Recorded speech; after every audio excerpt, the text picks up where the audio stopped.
Thank you, David. Good morning. I'm Maryann Magid, and I'm a junior at Winter Park High School. It's funny, I've been bugging Dr. Swanson for over a year now to put me in one of his sermons, and now I'm up here preaching my own. The verse I'm going to focus on today is Hebrews 12:2. It says, "Let us fix our eyes on Jesus, the author and perfecter of our faith, who for the joy set before him endured the cross, scorning its shame, and sat down at the right hand of the throne of God." Like David had mentioned, we're all running a race. Some of you may be wondering, how am I supposed to run this race? But I have good news for you. Hebrews 12:2 tells you exactly what you need to do.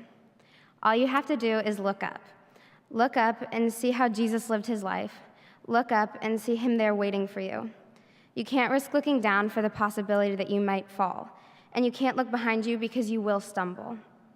Just as Peter defied all the laws of nature by walking on water, the second he took his eyes off of Jesus, he began to sink. Our faith is the same way. Jesus came to this earth knowing his purpose and all the while leaving us with the perfect roadmap to life. If we allow our gaze to drift and return to living our lives for our own purpose, this is when we run straight off the path that has been set before us.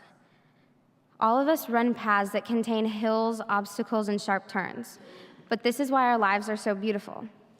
If we lived perfect lives, we'd never fully understand the completeness of heaven.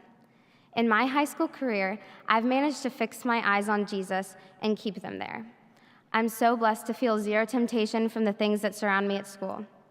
Choosing this path can be a lonely one, but I've learned to surround myself with people who share my faith and encourage me in my walk with the Lord. I know not many of you are in high school, and you may not realize that we have the world at our fingertips. If I didn't keep my eyes lifted, my life would look completely different. Every high schooler wants to have fun, and every high schooler wants to have a good time. The truth from Hebrews today is what turns fun into joy. For example, 9 of my friends and I spent last Friday night playing a game called car tag. Now, before all the parents in the room get nervous and upset, let me explain the game to you. The group is separated into several teams, and one team is selected to be it first. They have 5 minutes to drive their car to wherever they want, park it, and they're supposed to be kind of hidden. After the 5 minutes is up, the other teams get in their cars and call the hidden car. They are only allowed to ask yes or no questions, such as, did you take a left out of the parking lot, or did you go right on Princeton? The goal is to find the hidden car first, and whichever team does that is the next to hide. This game is crazy and fast-paced and so much fun. It's the Friday nights like this one that I'm going to remember 5 years from now.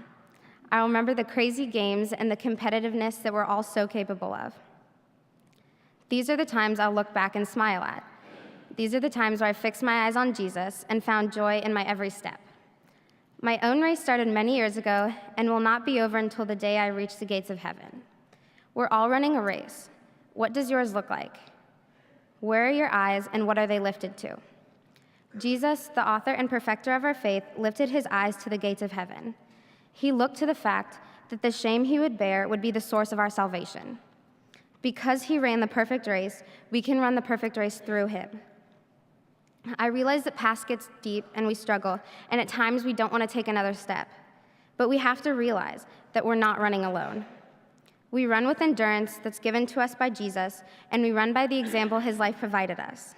I also realize that the way can be confusing, and sometimes you might not know which way to turn. But he has already told us what we need to do. We need to lift our eyes to him. There are times in each of our lives when our eyes do wander, and we may make a wrong turn. We make choices that take us down an alternative path. The thing is, all we have to do is look up, and we're shown the way back on track. Isaiah 30:21 says this, "Whether you turn to the right or to the left, your ears will hear a voice behind you saying, 'This is the way, walk in it.'" Maybe you've never had your eyes lifted, and you're dismissing these words, saying, "Why try now?" But I assure you that it is so simple. Just look to him and he will guide you. He's the perfecter of our faith, not you. Again, I ask, how are we running today? Lift your eyes to him, and I promise you will hear him saying, "This is the way, walk in it." We just have to realize through him we are born ready to run. Are you running? Thank you. Now we're going to hear from Emily Irvine.